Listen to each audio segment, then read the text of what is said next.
सगळ्यात पहिल्यांदा तर सर्वांना जय शिवराय। बायको ती बायकोच असते। आईनंतर अगदी शेवटच्या क्षणापर्यंत तुमची साथ देते ती तुमची बायकोच असते। याच विषयावरती आज आपण बोलणार आहोत। नमस्कार मंडळी, आजच्या व्हिडिओमध्ये काय बोलणार आहे हे तर मी तुम्हाला सांगितलेलं आहेच। तर बघा, बायको ज्या वेळेस तुमच्या बरोबर लग्न करून तुमच्या घरी येते, तिच्या घरचे आई वडील भाऊ बहीण सगळ्यांना मागे टाकून तुमच्या बरोबर ती पुढे येते, तुमच्या पावलावर पाऊल टाकून चालते। तुमच्यासाठी तुमच्या घरातल्या सर्व लोकांची मर्जी राखते। का तर तुम्हाला तुमच्या घरचे प्रिय आहेत की बाबा आपल्या नवऱ्याला सगळे प्रिय आहेत, म्हणून ती सकाळी उठल्यापासून अगदी झोपेपर्यंत सर्वांची काळजी घेते। तिचं मन तुम्ही कधीच दुखवू नका। आणि बायको ही बायकोच असते, तिला जेवढं तुम्ही दुखवाल ती तुमच्या घरची लक्ष्मी आहे। तुम्ही तिला जेवढं दुखवाल तेवढी तुमच्या घरामध्ये लक्ष्मी टिकून राहणार नाही, देवीचा वास राहणार नाही। त्यामुळे तुम्ही बायकोला कधीच दुखवू नका, तिचा चार चौघात अपमान करू नका। समजा आता तुमच्या घरामध्ये तुमची फॅमिली मोठी आहे आणि तुमच्या बायकोच्या हातून एखाद्या वेळेस भाजीत किंवा चपातीत किंवा अजून स्वयंपाकातली कोणती गोष्ट असू दे, जर कमी जास्त कोणती गोष्ट झाली तर तिला त्या चार लोकांपुढे टाकून बोलू नका, तिचा अपमान करू नका। तिला म्हणू नका तुम्ही की तुझं लक्ष कुठं होतं, तू दिवसभर काय करतेस, तुझं कामात लक्ष नाहीये, मीठ एवढं घालतात का, चटणी एवढी घालतात का। त्यामुळे काय होईल, तिला मान शर्मेने खाली घालावी लागेल। तिला तुम्ही एकांतात समजावूनही सांगू शकता की आज ही गोष्ट या गोष्टीमध्ये कमी होती किंवा जास्त होती। चार चौघामध्ये तिचा अपमान करू नका, कारण तिने सगळं घरदार सोडून ती तुमच्या पावलावर पाऊल टाकून तुमच्यासाठी ती तुमच्या घरामध्ये आलेली असते। आणि तुमच्या घरामध्ये जेवढे लोक आहेत, सकाळी लवकर उठते। सकाळी उठल्यानंतर सासरेबुवा तिला म्हणतात की सुनबाई मला पाण्यात आंघोळ करायची आहे, गरम पाणी दे। त्यांच्यासाठी ती लगेच हजर होते, त्यांना आंघोळीसाठी गरम पाणी देते। सासूबाई म्हणतात सुनबाई माझी चहाची वेळ झाली आहे, मला लवकर चहा आणून दे। हातातलं असेल ते काम सोडून ती सासूबाईंना चहा देते। नंतर दीर म्हणतात की वहिनी मला कॉलेजला जायचंय, मला ऑफिसला जायचंय, माझा डब्बा तयार झाला का। तर त्यावेळेस देखील ती जरी नाश्ता करत असेल तरी हातातलं काम तिथल्या तिथं सोडते आणि लगेच ती दीरासाठी डब्बा घेऊन जाते। त्याच्यानंतर त्यांच्या लाडक्या ननंदबाई येतात, म्हणतात वहिनी मला कॉलेजला जायला उशीर होतोय, मला माझं हे शोधून दे ग, माझं ते शोधून दे ग, माझी वेणी घाल ग, किंवा माझा ड्रेस कसा दिसतोय बघ ग, मी कशी दिसते ते सांग ग। म्हणजे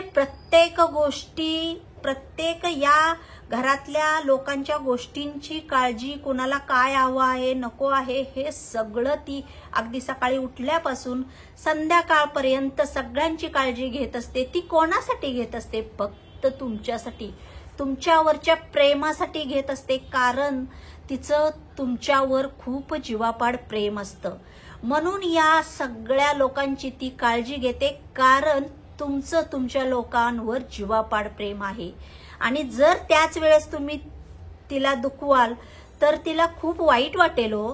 त्यामुळे बायकोला कधीच दुखवू नका। अंगामध्ये एवढं लांबलचक कुंकू लावते, ते कुणासाठी लावते की माझ्या नवऱ्याला उदंड आयुष्य लाभू दे, देवापुढे प्रार्थना करते, त्याच्यासाठीच ती तुमच्यासाठीच भांगामध्ये एवढं लांबलचक कुंकू लावते। उपवास कुणासाठी करते की माझ्या घरधन्याला चांगलं आयुष्य लाभू दे, माझ्या घरधन्याला सुख समृद्धी भरभराट येऊ दे, असं तिला सतत वाटत असतं। आणि तुम्ही मात्र काय करत असता, सतत तिचा अपमान करत असता, सतत तिला घालून पाडून बोलत असता। नका या गोष्टी करू। बायकोला काय हवं असतं की बायकोला इतकंच हवं असतं की माझा नवरा बाहेरून कामावरून आल्यानंतर एक छोटीशी स्माइल द्यावं, नवऱ्यानं तिला विचारावं की तू जेवलीस का, किंवा तू काम करून थकलीस का, असं नवऱ्यानं बायकोला विचारावं एवढंच बायकोला वाटत असतं. तुम्ही कामावरून येणार, तंतनत येणार, मला आज खूप कामामध्ये टेन्शन झालंय. अरे ऑफिसमधलं काम तुम्ही ऑफिसमध्ये ठेवा. घरामध्ये आल्यानंतर तुम्ही तुमच्या बायकोला वेळ द्या, ना की तुम्ही आल्यानंतर मोबाईल घेऊन तासनतास मित्रांबरोबर, मैत्रिणींबरोबर आणि सोशल मीडियावरती तासनतास फोन घेऊन बसू नका. तिला थोडा वेळ द्या. तिला विचारा, दिवसभर काय केलंस, तू काय जेवलीस, तू बरी आहेस का, तू थकली आहेस का, तुला कंटाळा आलाय का, कुठं आपण बाहेर जाऊयात का. कारण अगदी शेवटपर्यंत आईनंतर तुमची साथ देते ती तुमची बायकोच असते, एवढं लक्षात ठेवा. जोपर्यंत आपला जोडीदार आपल्या सोबत आहे तोपर्यंत आपल्याला आपल्या जोडीदाराची किंमत नसते. ज्या वेळेस तो हे जग किंवा ती हे जग सोडून जाईल त्यावेळेस मात्र त्याची किंमत, त्याची आठवण अगदी क्षणाक्षणाला येत राहते. त्यामुळे लक्षात ठेवा, जोपर्यंत माणूस आहे, जोपर्यंत तुमची बायको आहे तोपर्यंत तिची किंमत करायला शिका. तिचा अपमान चार चौघात करू नका. पै पाहुणे घरात आल्यानंतर पै पाहुण्यांपुढे तिला घालून पाडून बोलू नका. तुम्हाला काय बोलायचं आहे ते चार भिंतीच्या आतमध्ये बोला. कारण तिचं तुमच्यावर खूप प्रेम असतं. तिला असं वाटत असतं की माझा नवरा खूप सुखात राहावा, मला त्रास झाला तरी चालेल, माझा नवरा दिवसभर बाहेर जाऊन आमच्यासाठी कष्ट करतोय, मग मी का नाही करावं. मी सगळ्या गोष्टी घरात बसून करू शकते. ती घरातलं सगळ्यांना काय पाहिजे काय नको आहे ते बघते. बाहेर जाऊन सपलं, घरात काय कमी आहे, कोणती गोष्ट संपली आहे, सवरली आहे ते बघते. मुलाबाळांचं बघते, तुमच्या आई वडिलांचं बघते, तुमच्या बहिणी भावांचं बघते, सगळ्यांचं बघते. अजून तिने काय करायची तुमची मर्जी राखते. हे सगळं तुमच्यासाठी करते हो. त्यामुळे बायकोला दुखवू नका. ज्या वेळेस तुम्हाला आजारपण येईल त्यावेळेस बघा तुम्हाला तुमचा कोणता नातेवाईक तुमच्या जवळ तरी येतो का. पण अगदी तुमच्या शेवटच्या क्षणापर्यंत तुमची बायको तुमची साथ सोडत नाही. तुमची आंघोळ पांघोळ, खाणं पिणं, तुमचं शी सू सगळं जे काही आहे ती फक्त आणि फक्त तुमची बायकोच करू शकते. याच्या व्यतिरिक्त कोणीच करू शकत नाही. जगाला खुश करण्यात व्यस्त आहात. तुम्ही कामावरून येता, फोनवर बोलता की बाबा माझ्या मित्राला फोन करतो, मैत्रिणीला फोन करतो, कारण मी आज तिच्याशी बोललो नाही, तिला खूप वाईट वाटेल. अरे पण तुम्ही दिवसभर तुमच्या बायकोशी तरी कधी बोललात, हे तुमच्या लक्षात आहे का. ती माऊली घरामध्ये तुमची बिन पगाराची नोकरी करते, तुमच्याकडे मोलकरणीसारखी राबते, तुम्हाला काय हवं आहे काय नको आहे हे बघते, तुमच्यासाठी जेवण बनवते.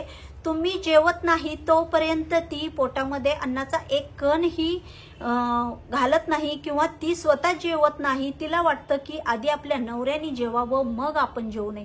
मग तुम्ही तिला का विचारत नाही. तिला पण तुम्ही विचारा. घरी आल्यानंतर तिची विचारपूस करा. जेवलीस का विचारा. तुला बरं वाटतंय का विचारा. आज भाजी खूप छान झाली होती असं म्हणा. उद्या डब्यामध्ये काय देणार आहेस म्हणा.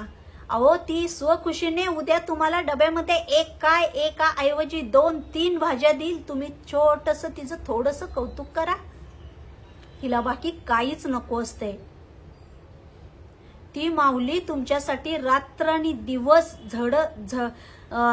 झगडत असते. तिला असं वाटत असतं की आपला नवरा खुश राहावा म्हणून ती तुमच्या सगळ्यांची, तुमच्या नातेवाईकांची, पै पाहुण्यांची, तुमच्या घरातल्यांची सगळ्यांची मर्जी राखून असते. त्यामुळे तिला कधीच दुखवू नका. बायको ही अशी व्यक्ती आहे, तुमच्या सोबत अख्खं जग जरी वाकडं गेलं, तुमच्या सोबत अख्ख्या जगाने जरी तुमच्या मागे पाठ फिरवली तरी तुमची बायको तुमची साथ कधीच सोडत नाही. सुखात नाही, दुःखात नाही. तुम्ही जर टेन्शनमध्ये असाल तर तिला असं वाटतं आज आपल्या नवऱ्याला काहीतरी टेन्शन आहे, काय झालं, काय करताय, काय विचार करताय, काय झालं. विचार करू नका, टेन्शन घेऊ नका. यातून आपण काहीतरी मार्ग काढू. या सगळ्या गोष्टींची ती काळजी घेत असते. त्यामुळे तुमच्या बायकोचा अपमान तुम्ही कधीच करू नका. तुम्ही जर तिचा अपमान केला तर तुमच्या घरामध्ये लक्ष्मी कधीच वास करणार नाही, लक्ष्मी कधीच पाऊल सुद्धा ठेवणार नाही, एवढं लक्षात ठेवा. तर तुम्हाला आजचा हा व्हिडिओ बायको ती बायकोच असते कसा वाटला नक्की कमेंटमध्ये सांगा आणि छान छान कमेंट करायला मात्र अजिबात विसरू नका. परत भेटू अशाच एक नवीन व्हिडिओमध्ये. तोपर्यंत सर्वांना जय शिवराय.